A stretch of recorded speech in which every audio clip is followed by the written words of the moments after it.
My lovely nurses, it is so good to see you guys again. As I told you, we are doing this every day. So it's good to be able to reach out and see how you guys are doing. Um, Today, I wanted to speak about something that's really important. And before we start, I want to say something clearly, especially if you're listening to this on your way to or from work. If you're burned out and you're still showing up and you're still caring, I want you to know, don't mind me, guys. I just want to make sure that no one interrupts me while I am talking to you guys. I want you to know that you're not weak, you're not failing, and you're not broken.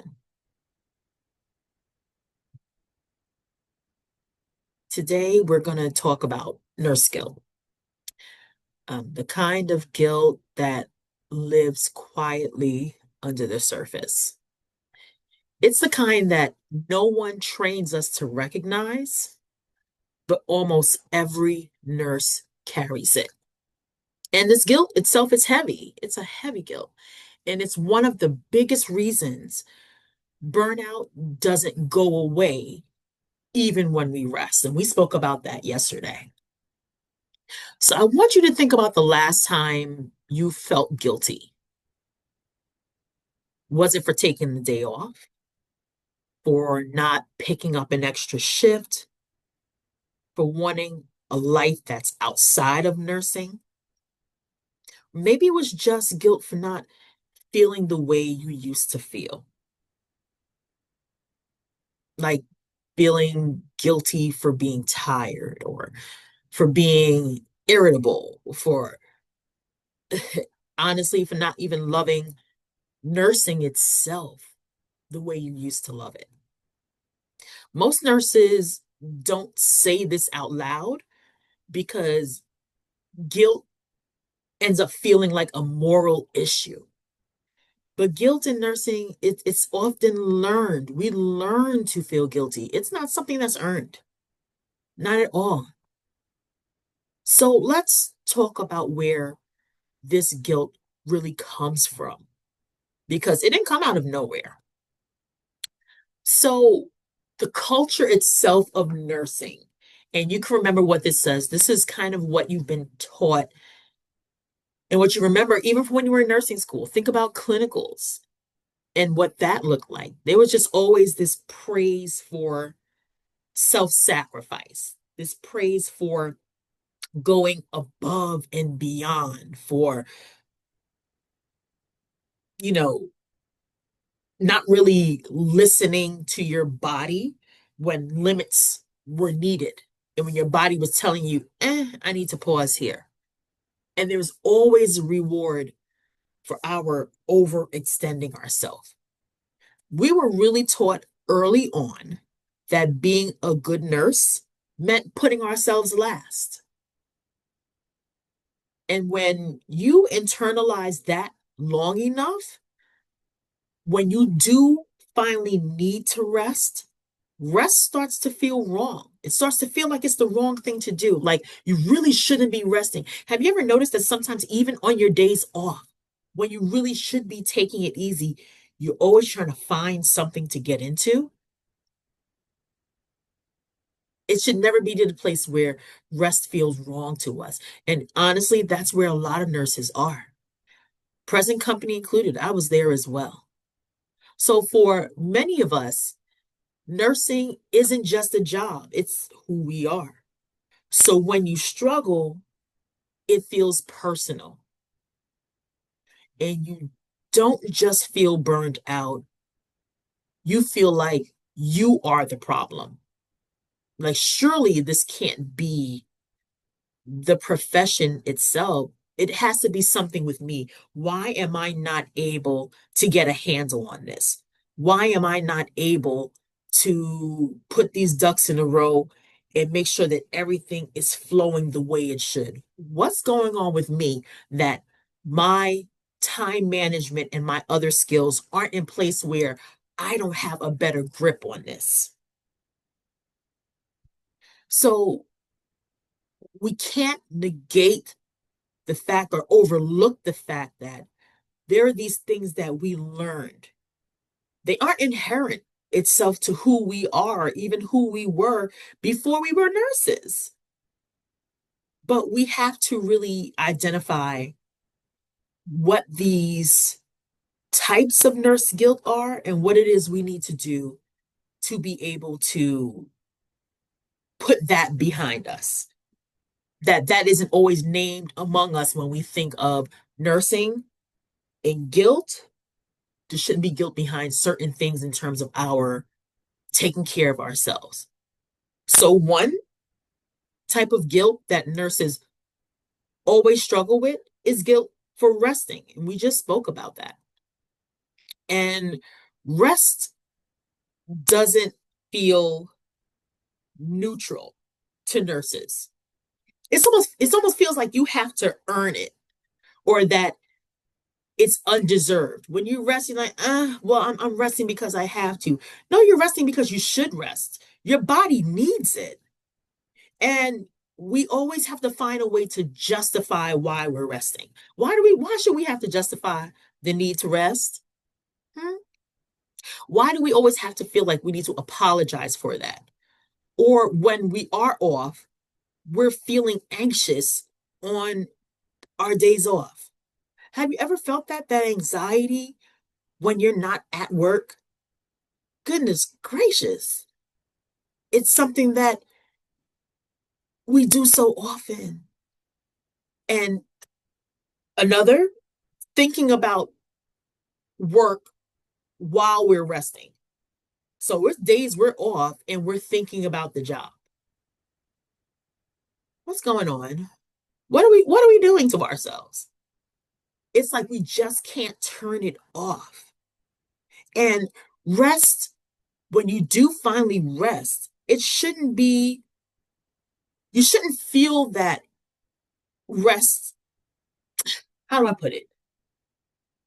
Rest almost feels irresponsible when you've been trained to be responsible for everyone else. And it's almost like when we spoke about yesterday. Oftentimes, it isn't just nursing. You find this, it spills and bleeds into other areas of your life.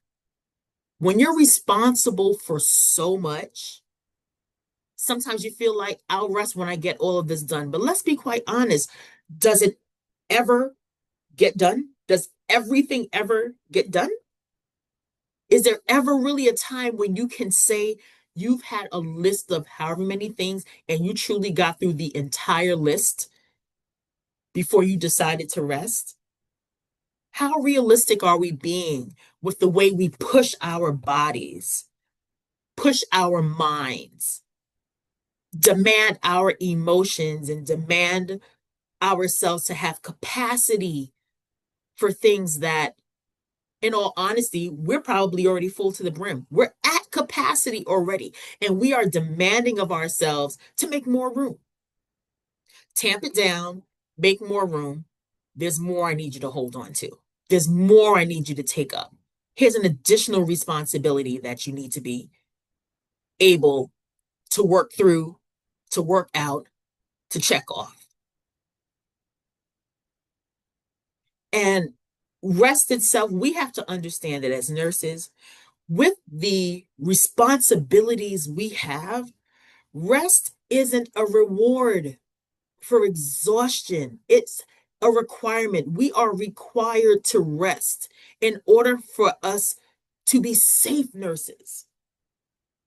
In order for us to be safe to the patients we care for, to our other colleagues who are depending on us when in a moment we have to think about something and our critical thinking kicks in. And sometimes it can be a matter of life or death for a patient. How do we do this when we ourselves are exhausted? Are we truly caring for our patients in the safest manner when we're not caring for ourselves, we can't afford to be a hindsight or a afterthought. We have to frame it so that our health, our rest is priority. We have to. And number two, what's another guilt that nurses always struggle with? The guilt for changing. And this one really hits home. This one hurts. This is the one where you miss the nurse you used to be, the nurse that had abundant energy, the nurse who was more patient, the nurse that had so much passion for the field itself. And instead of asking what changed around you, you blame yourself. But burnout doesn't mean that you're becoming a worse nurse. It means that you've been carrying too much for too long. Again, how long are you going to demand these things from yourself that you're just not physically able to do? It's about putting things in perspective. And we have to because we're suffering for it. And that can't be the case. We have to be better for us. And once we're better for us, we'll be better for our patients. That's going to automatically come with the territory. It just will. When we're better for us, we will be better for our patients. When we're better for us, we'll be better for our families. We'll be better for our significant others. We'll be better for our friends. We'll be better for everyone. But it has to start with us being better for us. And another type of guilt that nurses experience is the guilt for wanting more. God forbid you want more balance in your life. You want more peace in your life. You want more of who you used to be back in your life. And I mean, we often say we're going to make the mantra of the year, I'm protecting my peace at all costs. But what does that really look like? Is it something we're just saying? Are we actively trying to make sure that we are well grounded and that we really have this peace that's necessary for us to be whole? And in nursing, wanting more can feel selfish. But just because you want more, it doesn't mean that you care less. It means that you're human. It's a natural human response to want more in your life. It's a natural human response to want balance in your life. No one likes to feel like they're off balance, off kilter. Things just don't sit right. You just don't feel right. You're never quite at peace. You're just going through the motions to get through the day. Who wants to live like that and feel like that day after day, week after week, month after month? And before you know it, we're going to blink and look up and we're going to be saying farewell to 2026 and on our way into 2027. So, what does that look like? How long are we going to wait before we decide that our having balance is priority for us? So, I want to talk about let's see how guilt itself keeps burnout alive. And honestly, here's the part that no one tells nurses. Guilt doesn't make you better, it makes you smaller, in all honesty, because there's this never ending cycle of you feel guilty because you think you're not doing enough, So what do you end up doing? You end up overdoing and overgiving. When you end up overgiving, guess what? Now you're exhausted. Now you've depleted yourself.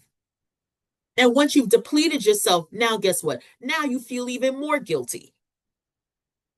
And it's a never ending cycle. And guilt will convince you to ignore your body, to ignore your emotions, and to ignore your limits. Guilt has a very good way of keeping you captive, keeping you hostage in your body, in your life. Guilt will keep you from making decisions that will ultimately benefit you. And don't you know that when these decisions that you make that benefit you are in place, other things will begin to fall into line? And I'll be honest with you, sometimes that looks like separation from other people. When we honestly decide that we're going to put ourselves first and make sure that we're taken care of, everyone isn't necessarily happy about that, especially when people have been used to you carrying the majority of the load, making sure they're good, putting their needs first. Everyone is not going to always be happy with the decision you make to take care of you. But how can you fully function and thrive if you aren't well and you aren't taking care of you? And some people don't necessarily mean it, but sometimes you have people in your lives who are takers. They don't even recognize that they're takers. Whenever you turn around, they always need something. And it isn't always monetary. They don't always need things like money, but they always need your ear. They always need you to hear what's going on in their lives. They need you so that they can dump and get rid of it all. And what do? Being the kind person you are, you sit there, you listen to it, you take it all in. And then what? They go, whew, oh, thanks so much. They're so glad they got that off of their chest. And guess what? Now they don't put that on your back. And now you're carrying that on top of everything else you're responsible for as well. And oftentimes, when these things are brought to us, they're not just brought to us just to listen. They're brought to us because people want you to have a solution. And think about it. We think for a living. We actively think for a living. We critically think for a living. So when do you ever have a chance to turn that off? Do you ever turn it off? Not if people always need you in that capacity. But when are you going to start to say, I've got to do things a little different? It's insanity for me to think I'm going to continue to do the same things over and over again and expect a different result. Not going to happen. So you obviously have to change and shift and do something that's different if you're looking for a different result. And guess what? If you shift and you don't necessarily get the results you want, guess what? You pivot. You shift again. But you keep pivoting until you hit that sweet spot. That spot that aligns you with your purpose, aligns you with why you became a nurse, aligns you so that that passion is rekindled and starts to come back. So understand, guilt isn't your conscience. It's a conditioned response. We're conditioned to feel guilty. So I'm not going to tell you to stop feeling guilty because that's unrealistic. But I am going to invite you to question your guilt. Question your guilt. And how do you do that? When guilt itself shows up, ask yourself, what expectation am I responding to right now? When guilt starts to show up, you ask yourself, what expectation am I responding to right now? Most of the time, it's not coming from you. It's coming from the system. It's external and it's being placed on you. So if no one has told you this recently, let me say it clearly. You are allowed to be well and to be a good nurse. It's not an either or. You don't have to burn yourself down to prove that you care. It isn't necessary. And ultimately, it doesn't benefit you. So if you found that this resonated with you, please comment with a heart or with the word seen in the comment section. No explanations are needed. If you choose to want to share, by all means. This is what we do. We're a community of nurses who are always looking out for each other. So in the upcoming series we're going to have, it isn't about doing more. It's about unlearning the guilt that's been keeping you stuck. So if this space feels safe to you, subscribe and share it with other nurses who need to hear this. This is a space where nurses can come to breathe. So until next time, friends, and remember, we're doing this every day. So I will be back tomorrow and we'll talk about it some more. But I look forward to our dialogue. I don't want this to be something where I'm just speaking to you. I am hoping and I'm praying. I always pray before I start to record because I want this to resonate with someone. I don't want a nurse to feel like they are out there alone doing this. You have a community of nurses who are right there with you. We've been there, we are there, and guess what? Things are getting better for us. So please like, share, subscribe, and I will see you guys again tomorrow. So until then, take care, be well, and stay safe. All right, friends.